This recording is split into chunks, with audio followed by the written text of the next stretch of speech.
Whispers of a chilling conspiracy have shadowed the Clintons for decades, a secret ledger of untimely deaths mysteriously linked to one of America's most powerful political families. Known as the Clinton body count, this list has fueled intrigue, fear, and fierce debate.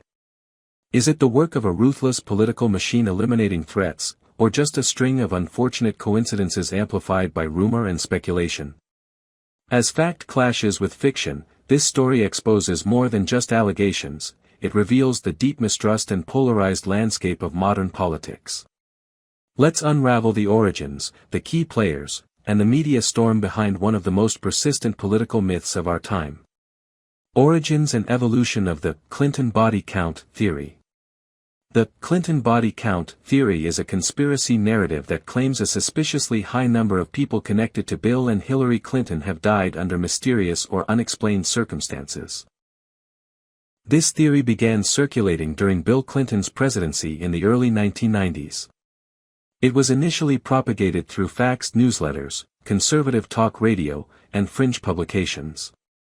One of the earliest compilers of the list was Arkansas lawyer and anti-Clinton activist Linda Thompson, who released a document titled The Clinton Body Count, Coincidence or the Kiss of Death, which listed dozens of individuals with supposed connections to the Clintons who had died suddenly or violently. Over the years, the list grew as more names were added, regardless of how tenuous their connection to the Clintons may have been. The Internet significantly amplified the spread of the theory in the 2000s, allowing new names and claims to be added rapidly without rigorous fact-checking. Websites, forums, and later social media platforms like Facebook, Reddit, and Twitter helped sustain the narrative, often recycling old claims and blending them with newer ones.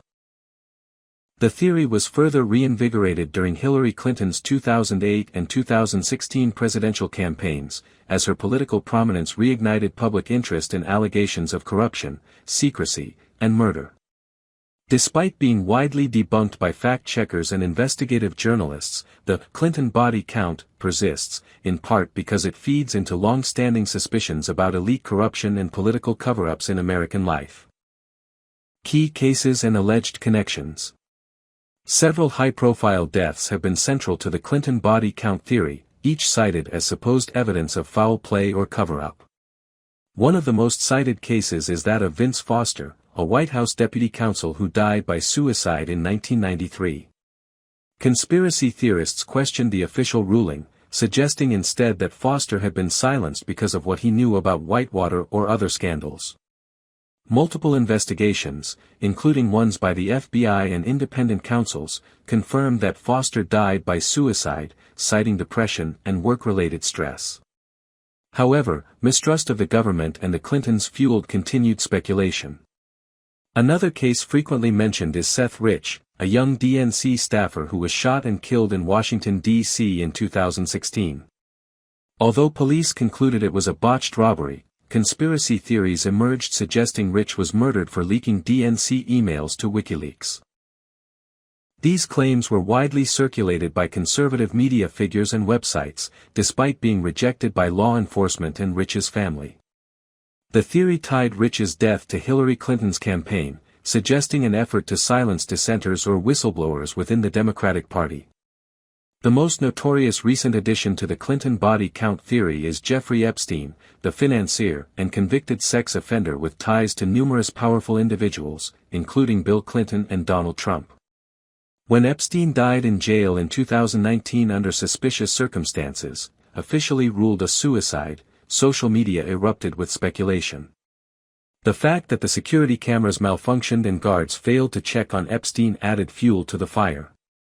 Although no evidence ties the Clintons to his death, the theory gained massive traction, bolstered by a general distrust of the justice system and political elites. These cases, and others, ranging from obscure associates to prominent public figures, are often presented as part of a pattern, despite lacking consistent or credible evidence. Critics argue that the theory relies on cherry-picked coincidences, vague associations, and the public's appetite for dramatic explanations in complex situations. Still, the emotional power of unexplained deaths and the allure of hidden truths continue to drive the persistence of the Clinton body count narrative. Media, misinformation, and political impact. The Clinton body count theory has played a significant role not only as a conspiracy narrative but also as a potent political tool. Throughout its history, the theory has been repeatedly amplified and manipulated by various media outlets, political groups, and online communities, often with the goal of undermining the Clintons' credibility and casting doubt on their integrity.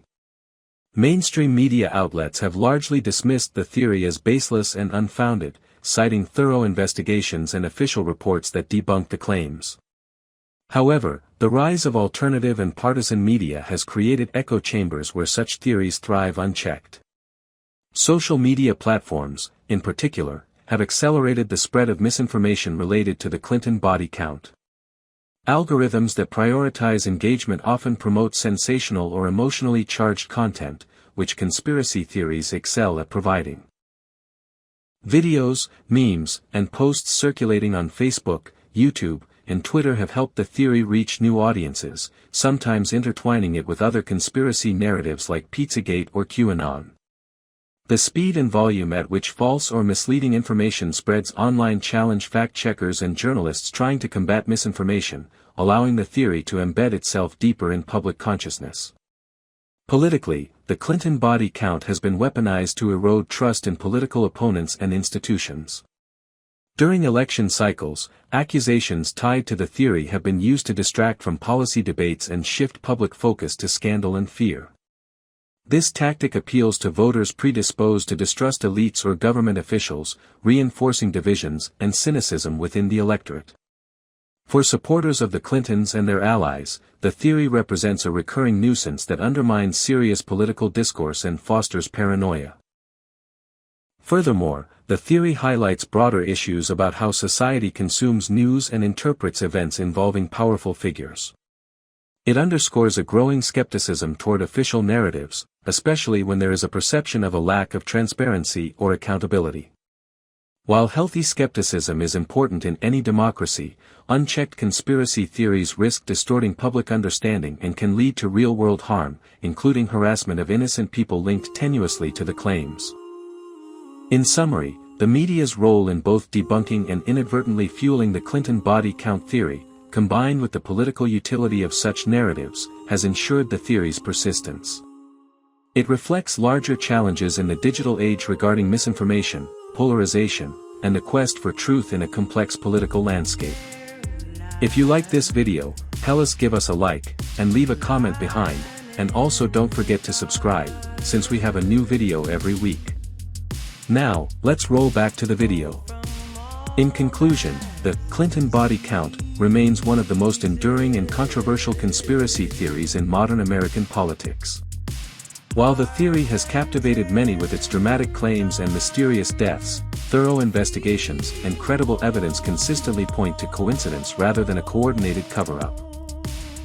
The origins and evolution of the theory reveal how fear, suspicion, and political rivalry can transform tragic or unexplained deaths into a sensational narrative. Key cases often cited by proponents fail to withstand close scrutiny and are frequently contradicted by official findings. Moreover, the role of media and misinformation has both amplified and sustained the theory, illustrating the powerful impact of digital platforms and partisan agendas on public perception. Ultimately, the persistence of the Clinton body count underscores the ongoing challenge societies face in separating fact from fiction, especially when it comes to those in positions of power, and highlights the importance of critical thinking, transparency, and accountability in political discourse.